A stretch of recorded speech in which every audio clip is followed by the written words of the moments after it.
let's get through this. This being a necessary little video about some unnecessarily nasty little people. You see, from the moment I began posting videos on YouTube, those clowns who appointed their unqualified selves to leadership positions in the online atheist and skeptical movement have been very interested in who I am, where I live, and where I work. I imagine in the mighty Wurlitzer of pure ideological bullshit that is the People's Republic of Atheist Skeptistan, this is the only form of actual intellectual curiosity they're allowed. So let's talk about these clowns. They're not happy clowns or depressing hobo clowns. They're not pretentious being and nothingness performed on a trampoline Eurotrash clowns. Not scary but fictional clowns, or even a real-life killer clown who turned his basement into an unofficial gay cemetery. I'm not even talking about my personal formative experience with a painting of a big-eyed clown hung on my wall when I was 6 years old, which made it necessary to climb the dresser every night so I could turn it face down before I could go to sleep.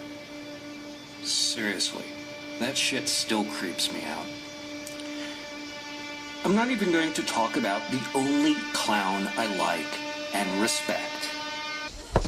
I don't think so. Homie don't play that.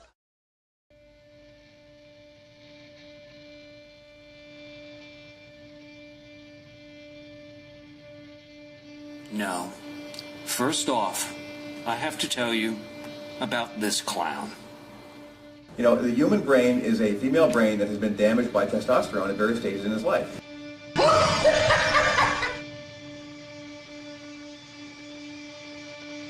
Greg Layden.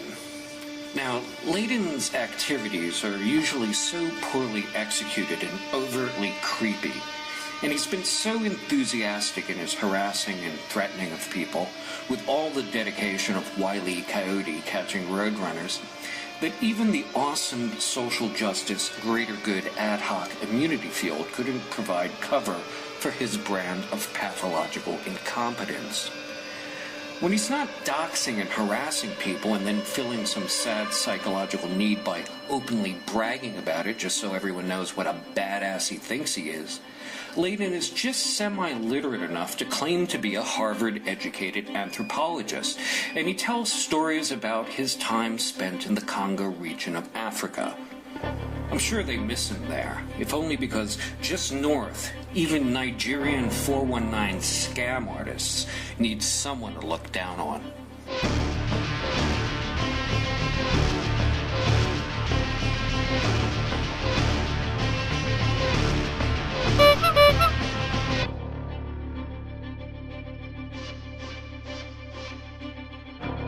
I was vaguely aware of Layden's existence from stories of his doxing and harassing of unapologetic virus cheerleader Abby Smith, where he actually claimed her Nat Geo blog ERV was a hate site, and also his threatening and provoking of his own fellow Freethought bloggers such as Justin Griffiths.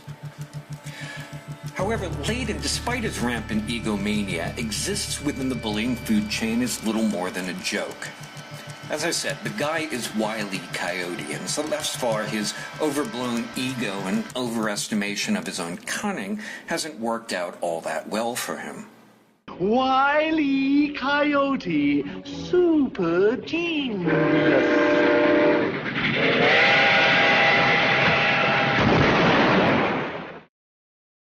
In terms of lulz, however, he's a gift to the fucking universe. So not long after I began posting videos, Layden and the people he associates with became interested in not what I said or the points that I made or in even pulling the "that's not funny" rebuttal, but in who I was in a way that just wasn't healthy. Layden would pop onto Twitter, and the same guy who damn near stalked Abby Smith began tweeting that I was a harasser of women, ostensibly for criticizing women who he felt should be exempt from criticism. And he proposed that unless I give him a notorious doxer and harasser, my name and address so I could be held accountable, then I was an abject coward. In that, he was unable to get satisfaction from me because, after all, getting attacked by Greg Layden is like being savaged by a yappy little dog with mange. The only dilemma you face is picking which corner to kick it into. And as you will see, I was rather too nice in applying my foot. So, acting like his brain was damaged by testosterone, Layden did what, well, Layden does.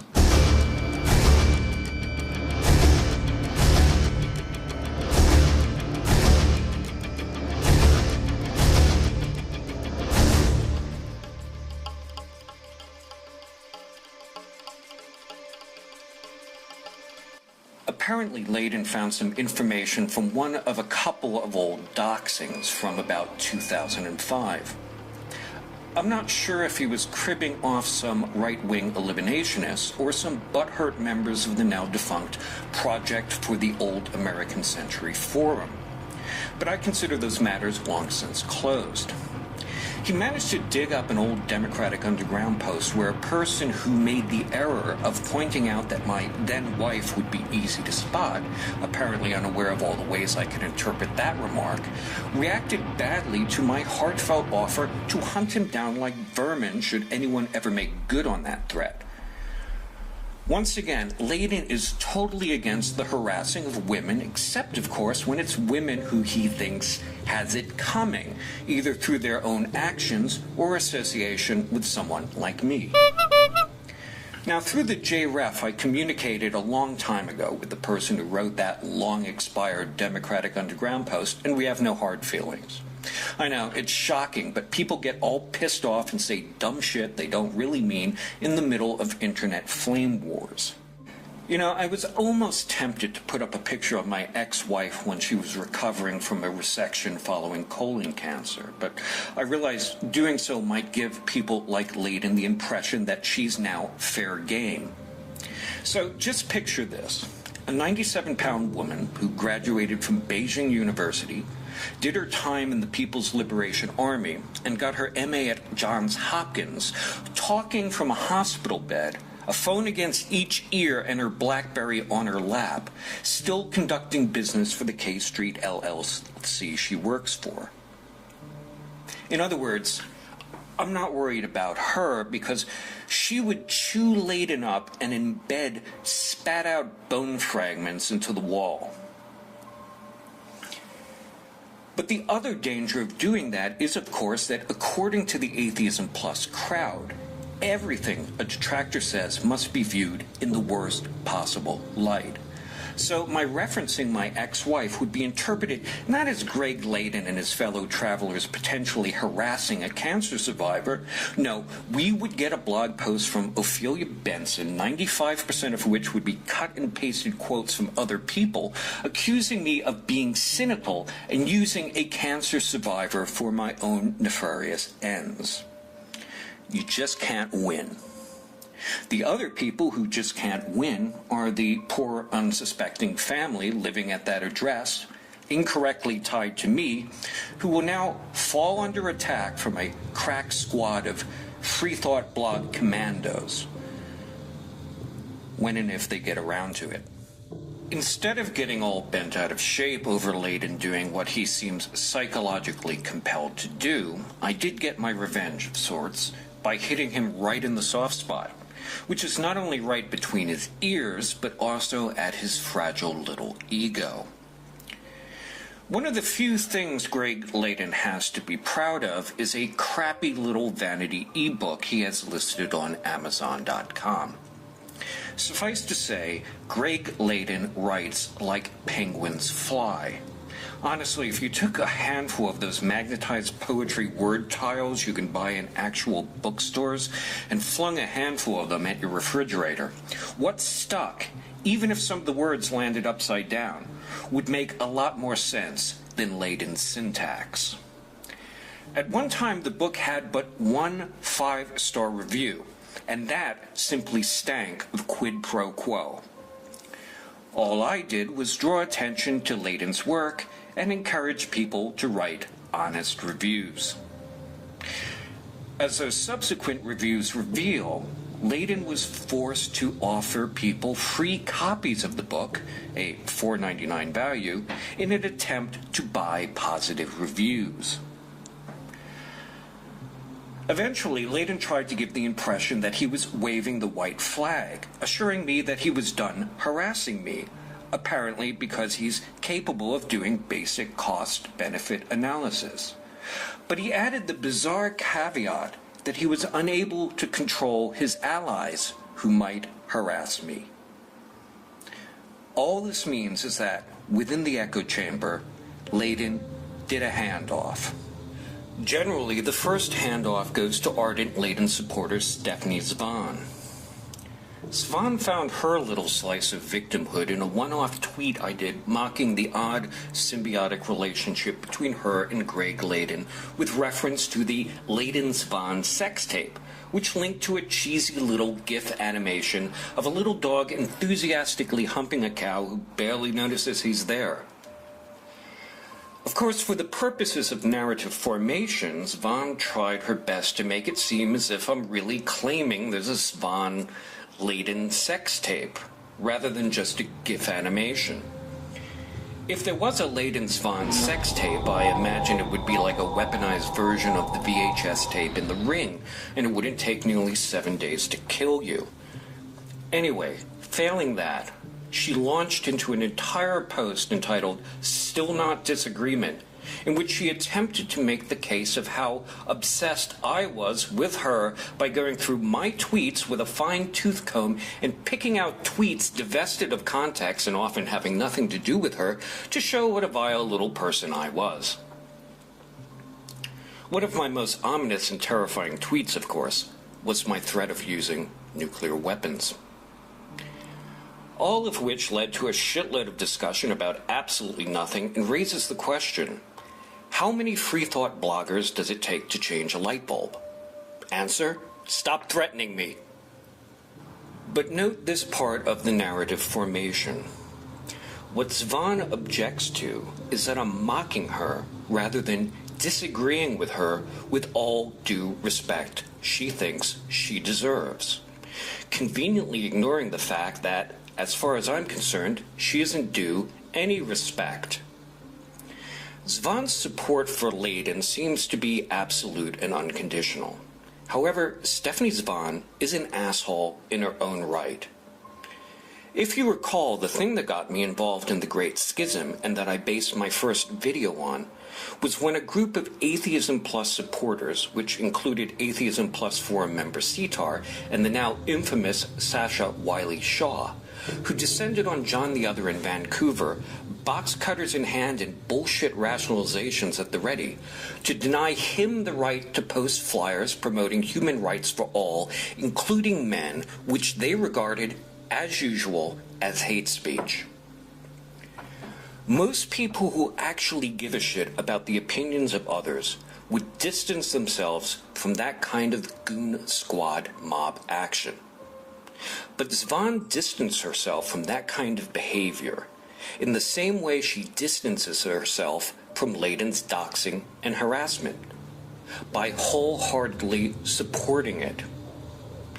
In Stephanie Zvan's world, the kind of respect she believes she deserves would require anterior-grade amnesia after each and every interaction with her. It's the only way one could approach Zvan and disagree with her, by being completely oblivious to the stupid shit she said or the nasty things she condoned previously. What really seems to piss off people like Layden, Benson, Zvan, or anyone who got a mention in one of my videos is this little guy who's been the face of all things mykeru for over a decade now. Let me back up a bit. You see, back in the mid-90s, I lived in the middle of bejesus nowhere, Arizona. The only paved road was a long run of Highway 68 that stretched from Kingman to Bullhead City.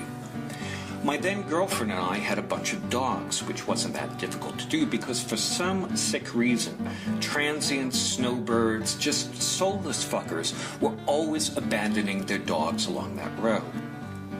We would take the dogs in and with the help of a friendly vet and a friendly pet shop owner, fix them up and find homes for them. So here I am back in the pre-hipster ironic days with a evil Spock goatee. With me is Rusty, who was rescued as a puppy from a cardboard box left on the shoulder of the highway. Not only was Rusty one of the most intelligent dogs I've ever met, but she had a certified cast iron stomach. One Christmas, she managed to acquire and consume an entire bag of holiday-wrapped Hershey's Kisses, foil and all. Which I suppose isn't that remarkable, but the red, green, and silver disco Santa shit she squeezed out the next day, that was the stuff of legend. Normally, you wouldn't be able to call people over for a look at a dog turd, but in the midday sun, it beckoned like the Holy Grail. We took in a dog, Sadie, who had been hit by a car and had a badly broken leg. We got her well and found a home for her, but because she was pregnant when we found her, not before she dumped a herd of puppies on us. One of the keepers from that litter was my dog, Daisy, who, in a manner of speaking, is still hanging out with me.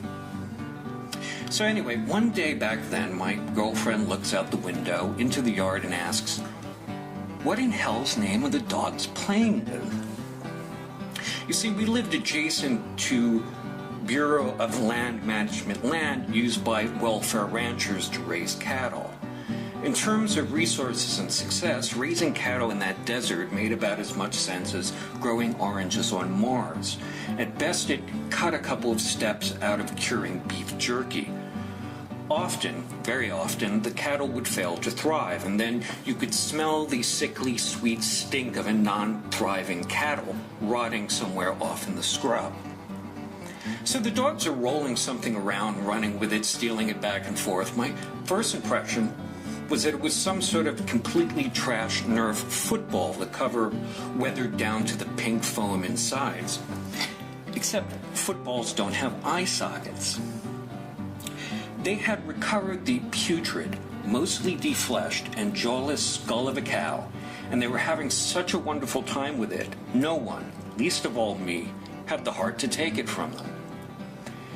That fucking disgusting cow skull kicked around forever. I mean, the dogs didn't mind. They snacked on sun-dried roadkill. The great time they were having got transferred to the cow skull itself, which I christened the Happy Fun Time Dead Cow Head. Perhaps inspired by all the fun a dog could have with one, the cow skull had some mental staying power, which eventually became this. He's cute, he's personable, and most importantly, he's just dead sexy.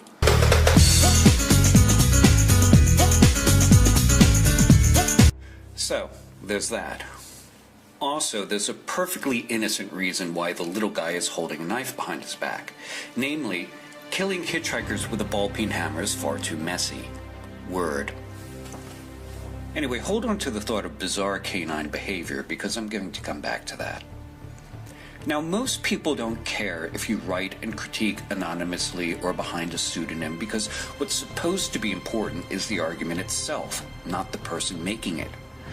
That, however, is an idea alien to the Atheism Plus folks, who have to routinely check the race, sex, and most importantly, status in their pecking order of the person making an argument before they know whether or not they should agree with it. Yeah, I'm talking to you, Dillahunty. Also, stop recording videos while you're driving, you buffoon. Anonymity is an obstacle if you want to accuse someone of all manner of dubious shit.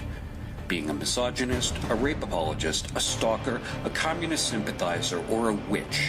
Whatever buzzword you can think of for the purpose of shutting them up. Of course, if these clowns could bring back pressing people to death, they would. I mean, think of how P.Z. Myers runs his sad little fiefdom. Now there's a guy who shouldn't be allowed in spitting distance of any real power. The only reason at all that someone would dox someone else is as an attempt to silence them through intimidation. Not argue with them, not engage in the market of ideas. It's still not disagreement, but to do an end run around all that and go for at least the threat that they will go after you, your friends, your relatives, your job, mostly through the pernicious lies and slanders that has come to be a signature feature of the sort of activism practiced by these clowns. Now, obviously, the doxing and harassment is meaningless unless you have something you can accuse the person being doxed and harassed of. And really, standard operating procedure for these clowns is, when in doubt, they are more than happy to shove their arms in up to the elbow and pull something straight out of their ass. Which brings me to Ophelia Benson, who is really the craziest rat in the shithouse that is Freethought blogs. She has absolutely no compunction about making shit up, weaving a threat narrative out of whole cloth, of constantly referencing threats and violence so often that you can almost feel her disappointment when it never comes to pass. If Greg Layden is Wile E. Coyote, then the best way to understand Benson's shtick is this.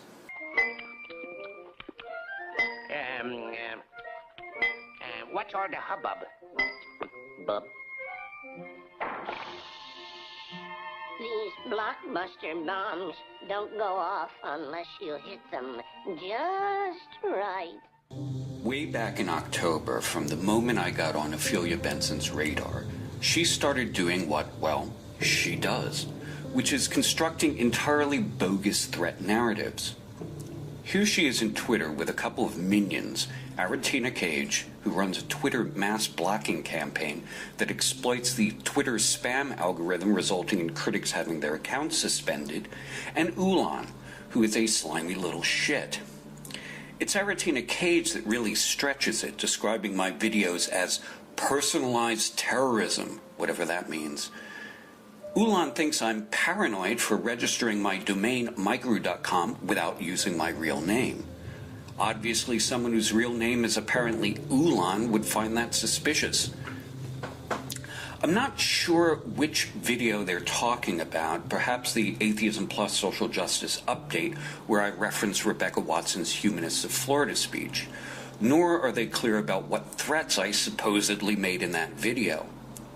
That's because what you're watching here is Benson and her little helpers engaging in fabulous circular reasoning, assuming the very thing they're trying to prove. This is a little slice of threat narrative being cobbled together in real time. Aside from nattering about whose sock puppet I am and how I obviously long for physical violence, they've got very little to build the necessary threat narrative on. Luckily, Ophelia Benson provides. The evidence that I'm a violent threat? The tone of my voice, which is obviously all violent and ragey to someone with Benson's special sensitivity to these sort of things. I wasn't aware that my voice was all ragey and violent. I thought I was simply speaking with sufficient volume to be understood, especially over background music, and enunciating so as to overcome my tendency to trip over my own tongue. So I probably need elocution lessons from someone who knows. I think that's stirring the pot, at least not if stirring the pot is a bad thing. I think that's, that's fairly close to my attitude, is that, yeah, it seems like a good thing, and I don't have a problem with signing on to it, but I'm also somewhat wait and see about it, about the extent to which I want to think of it as a different thing, as a departure from what we were doing before, and as you say, whether the label is actually useful or not. I think stirring the pot is sort of what we're doing. I mean, in this hangout, and also just in the broader discussion that's been going on for the past week. Okay, I'm taking notes here. Say, and and qualifiers like, I think a lot. Rock around in my chair like I'm Ray Charles pivoting on a large hemorrhoid. Don't actually say anything and speak in ever-decreasing concentric circles until I disappear up my own asshole. What's not so amusing is that Ophelia Benson is the catalyst for some of the worst tendencies of the Atheism Plus and Freethought blogs crowd, including doxing, because she began talking about it early, and violent rhetoric, because it's impossible for Benson to have any discussion without attempting to win by default by claiming she or others are under threat, even if she has to pull it out of the ether. This little remark I find not funny at all. Benson's claim that I intended to shoot Rebecca Watson. Only someone who has led a sheltered little life could throw a claim like that around so casually. As someone who's been touched by violence, I don't appreciate that sort of remark one little bit. Not only was I stabbed and had my face broken in my 20s by a group of bikers offended by my Japanese motorcycle, but I lost a friend who tried to leave her alcoholic and abusive husband, who shot her 5 times in the back of the head in front of her 2.5-year-old daughter. I won't go into detail because I realize trying to connect on any human level with Ophelia Benson is at best a massive waste of time, and at worst, just more grist for her mill. Benson does this sort of thing and then, like the rest, expects to be treated with respect. Late in the process of doing this video, I happened to be watching an episode of Hoarders, which made me wonder if what we are dealing with in Ophelia Benson is more than just cynicism. Before people have really even criticized her, she's already anticipating that type of thought process coming from somebody else towards her. You know, I'm not some freaking idiot. I can have any kind of crazy attitude I want. I still am entitled to respect.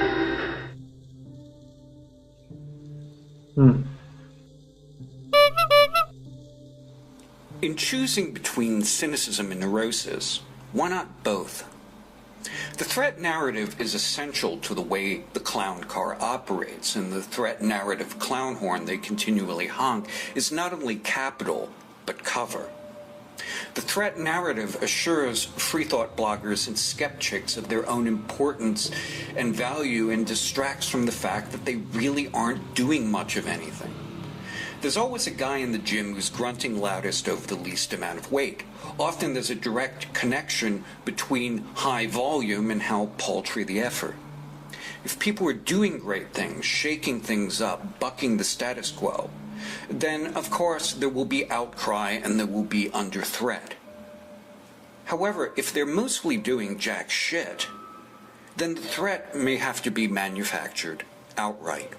This past summer, I was in San Francisco doing a meet and greet with my podcast co-host, the SGU, and someone alerted me to the fact that, PZ actually alerted me to the fact that there was a person on a forum that was dedicated to hating me.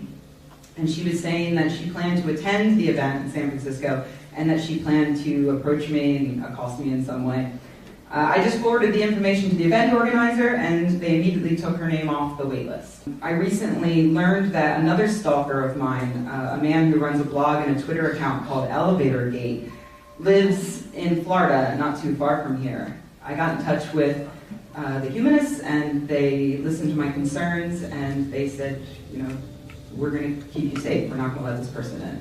I thought that was an awesome response, and it's the reason why I'm here. Also, this past summer, can we get a round of applause for how awesome that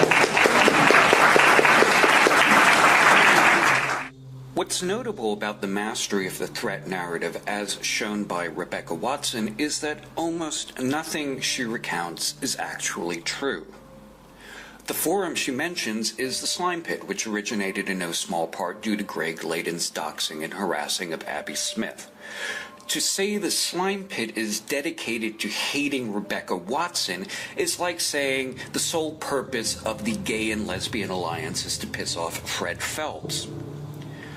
The person who runs the site ElevatorGate doesn't live in Florida. In fact, he's a resident of the UK and had no intention of attending the conference. As Watson was giving this talk in Florida, the fictional threat narrative is constructed to give the impression she is in imminent danger. The other person mentioned had no intention of accosting Watson unless ignoring Watson can be considered a form of assault, which to Watson it probably is. The person wasn't prevented from attending the conference and, in fact, was allowed to register under a pseudonym to protect her from Watson, who seems blissfully unaware of how little the people she works with think of her. The real danger in Watson's use of the clown horn threat narrative is that its limited success when presented to people who don't know any better, but perhaps should, has spawned a series of incompetent imitators. In this case, a weak-minded knockoff like Melody Hensley, as deconstructed here by the Willy Bumblebee.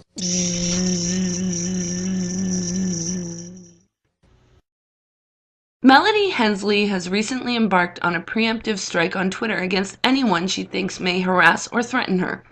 And by threaten or harass, she means anyone who may ask her honest and educated questions that oppose her feminist ideology and misandry. You may ask how she's going about accomplishing this preemptive strike on Twitter. Being well trained in the art of ducking and dodging, as well as possessing the Golden Feminist Survival Tactics badge, she put on her best pink and white military panties with matching combat boots and stormed the followers list from @ElevatorGate's Twitter account. From there, no one was spared, not even yours truly, who had never even given a shit about this little twat until today. But upon hearing about how she was blocking all these people that followed @ElevatorGate, I became intrigued as to what in the hell was going on with this woman. In response, Hensley attempted to initiate a false flagging campaign against the video and doxing and harassment through false accusations against Christina Hansen, which makes Hensley's claim that she's the one being bullied like a message in a bottle from the alternative universe she apparently calls home. Now, none of that is surprising, as Melody Hensley appears to be not only a follower and imitator of Rebecca Watson, but, and talk about having no mind of your own, a confidant of Greg Layden. On Twitter, in the midst of Hensley's prolonged hissy fit, I made the painfully obvious remark that Hensley was following in Rebecca Watson's footsteps, where what matters is being part of the increasingly incestuous skeptical conference circuit. This appeared to get Hensley's attention, despite my being supposedly blocked like all the other bad people who don't idolize Rebecca Watson and hang with Greg Layden, who, it seems, was briefing Hensley.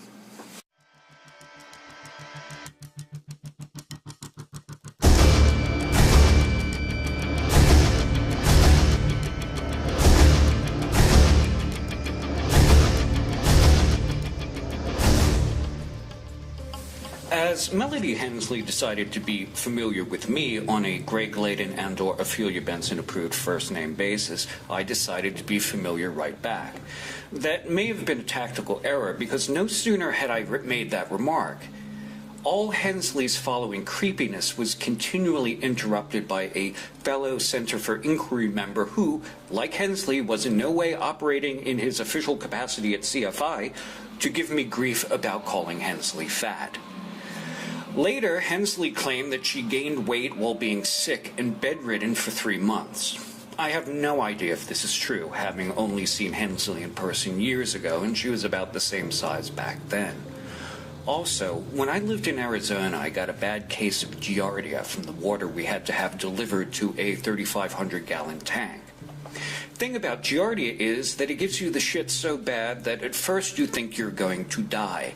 Then after a couple of weeks of it, you're afraid you're not going to die. I lost 20 pounds during the months it took for that to taper off and only missed a couple of days of work. So actually having the luxury of being laid up for 3 months is something well outside of my privileged experience. Anyway, back to the creepiness from this clown. Hensley goes through her litany of double-think contradictions, of calling me by my first name just to let me know she's in the mood to dox, then makes some ominous references to we knowing who I am, without ever revealing exactly who we is. Is we Freethought blogs? Is we the Skeptics? Is we the Center for Inquiry? Perhaps we is Ophelia Benson's journaling circle at the Women and Women First bookstore in Portland, or Greg Layden's Council of Ladies. The possibilities are endless. All the time, Melody Hensley, reading from the Clown Car Manual, claims I'm stalking her on Twitter after she supposedly blocked me and everyone associated with Elevatorgate. She even throws in the obligatory Elevatorgate in Florida claim of geographic proximity just to show what an apt pupil she is. And then Hensley crosses a line from simply being a doxing and harassing twit into a full-on attempted bully. You see, like many people who work in Washington, D.C., I work within the federal government. That has nothing to do with the videos I do. In fact, the resources to make them exist only on my own computer at home. In fact, that's why it's taken me so long to get back on my feet making videos after my own computer bit the dust. But that's what Hensley means by getting the government involved. How clever. That is simply a blatant threat of employer harassing. And although Melody Hensley, with the tacit approval of Ron Lindsay, can continue to claim her threats and bullying are done outside the scope of her job, apparently I have no such reciprocal rights for my criticism of her. Maybe someday Ron Lindsay will take her being an absolute public relations disaster, an antithesis of the CFI mission statement, seriously. But perhaps not. Of course, someone like Hensley isn't going to contact my employer and say that, outside the scope of my employment, I've criticized her and hers for being shit skeptics, harassers, doxers, and bullies. Now, that's not how Melody Hensley operates. She will contact them and tell them I'm a harasser of women, a stalker, and misogynist. Maybe a violent threat, all in an attempt to have me lose my job and have my life destroyed so she can continue to stand up at the podium at skeptical conferences and spout pure bullshit, and then head to the back table and do a full-on assault on the cheese Danish. I'm sorry, was that not nice? And then, like an abuser from Central Casting trying to make nice after getting her licks in, she proposes a truce.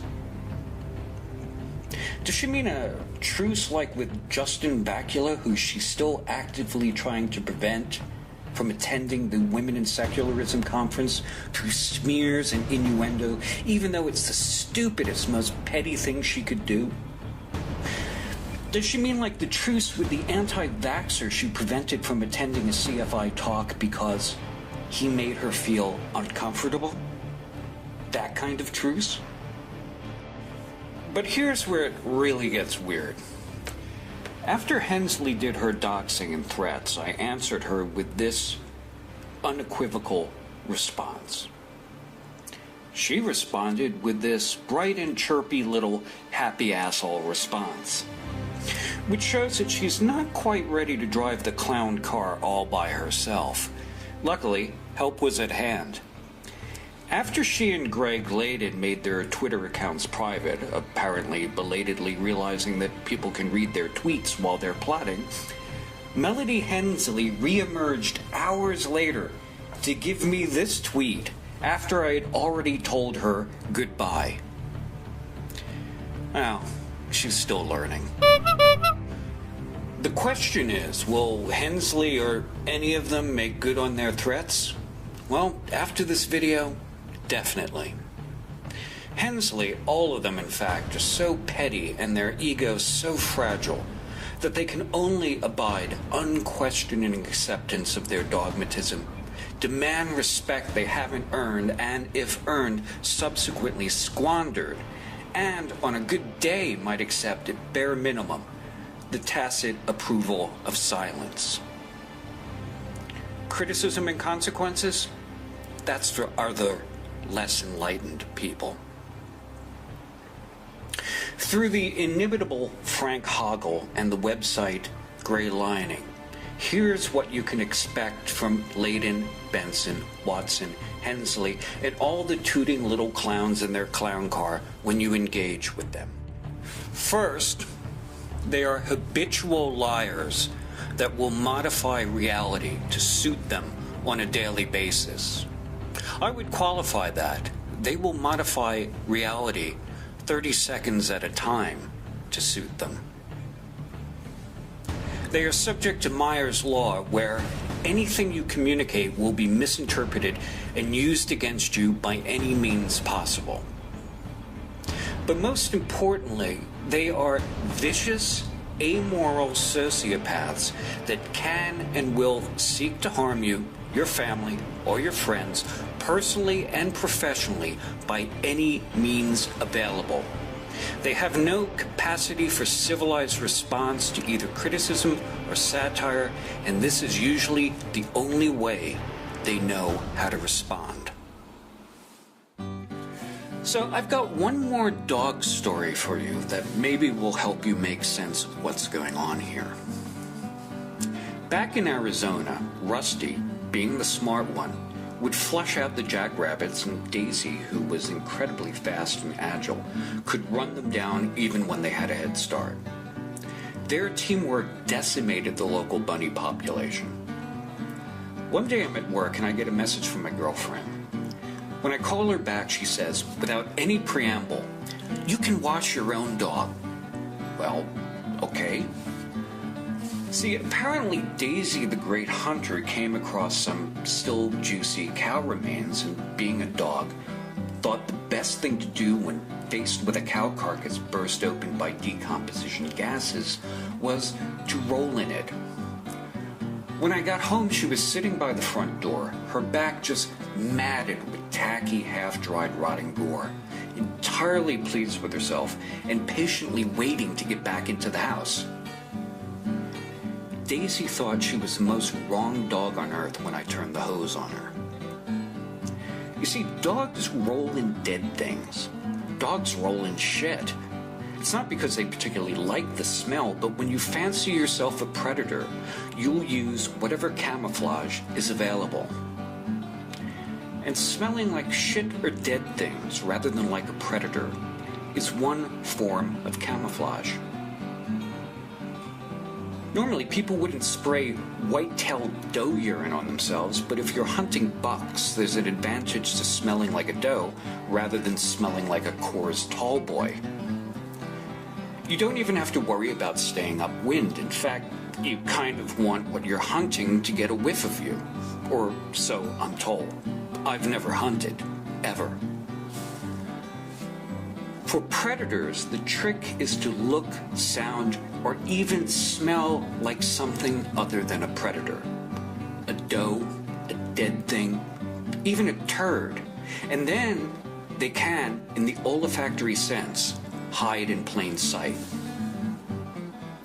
You see where this is going? Atheism Plus, Freethought blogs, Skeptic, and certain members of the Center for Inquiry constantly claim to be harassed, threatened, stalked. They portray criticism as harassment. When questioned, act as if they were continually under threat when there's any pushback against their own thoughtless and abusive behavior, and treat responding to their claims, or even reading them, as stalking. That's not a mistake. that's not oversensitivity. That's not even, for the most part, pathology. It's a tactic. It's the strategy of predators rolling in shit and dead things to mask the fact that they are predators. What better way to threaten, harass, or even stalk people who disagree with you? They wear contrived victimhood like a clown wears grease paint and like a dog rolls in shit to conceal what they are. What confounds them, being cowards, is that some people's reaction to their threats and harassment will be not only to stand our ground, but to push back. Doxing, harassment, intimidation. Go ahead. I got some mocking with your name on it.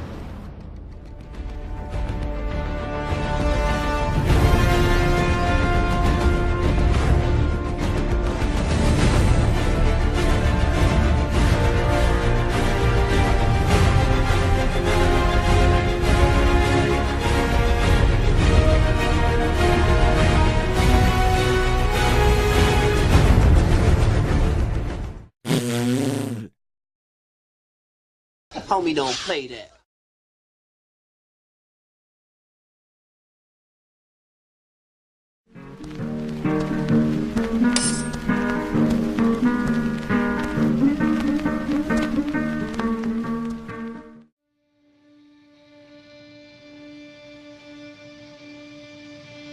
Let's get through this.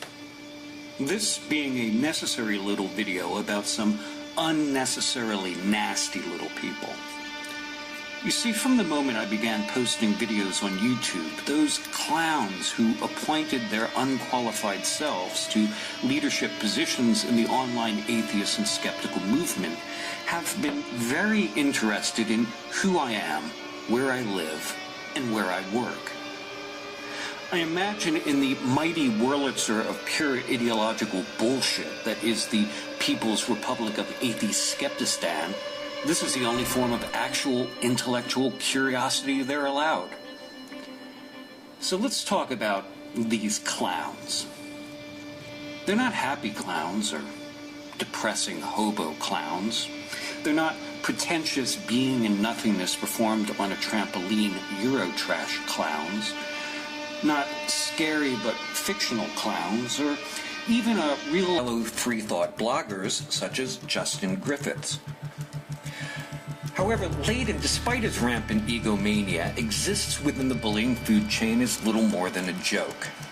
As I said, the guy is Wile E. Coyote, and so thus far his overblown ego and overestimation of his own cunning hasn't worked out all that well for him.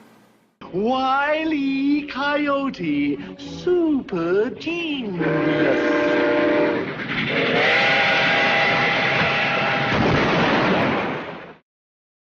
In terms of lulz, however, he's a gift to the fucking universe. So not long after I began posting videos, Layden and the people he associates with became interested in not what I said or the points that I made or in even pulling the "that's not funny" rebuttal, but in who I was in a way that just wasn't healthy. Layden would pop onto Twitter, and the same guy who damn near stalked Abby Smith began tweeting that I was a harasser of women, ostensibly for criticizing women who he felt should be exempt from criticism. And he proposed that unless I life killer clown and turned his basement into an unofficial gay cemetery. I'm not even talking about my personal formative experience with a painting of a big-eyed clown hung on my wall when I was 6 years old, which made it necessary to climb the dresser every night so I could turn it face down before I could go to sleep. Seriously, that shit still creeps me out. I'm not even going to talk about the only clown I like and respect. I don't think so. Homie, don't play that.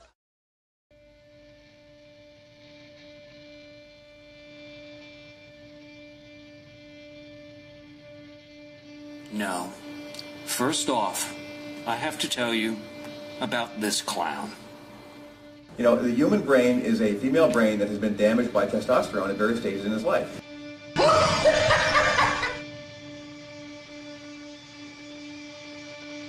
Greg Layden. Now, Layden's activities are usually so poorly executed and overtly creepy, and he's been so enthusiastic in his harassing and threatening of people, would all give him, a notorious doxer and harasser, my name and address so I could be held accountable, then I was an abject coward.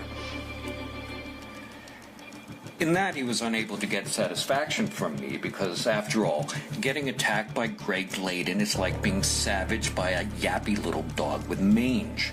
The only dilemma you face is picking which corner to kick it into. And as you will see, I was rather too nice in applying my foot.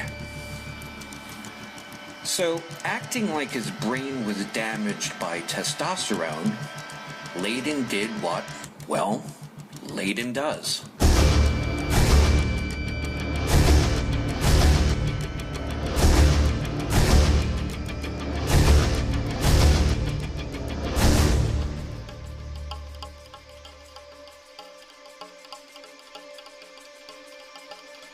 Apparently, Layden found some information from one of a couple of old doxings from about 2005.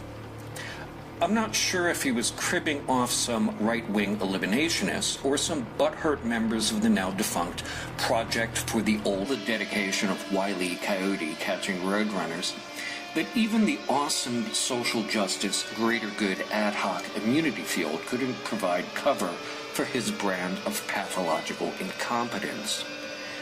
When he's not doxing and harassing people and then filling some sad psychological need by openly bragging about it just so everyone knows what a badass he thinks he is, Layden is just semi-literate enough to claim to be a Harvard-educated anthropologist, and he tells stories about his time spent in the Congo region of Africa. I'm sure they miss him there, if only because just north, even Nigerian 419 scam artists need someone to look down on.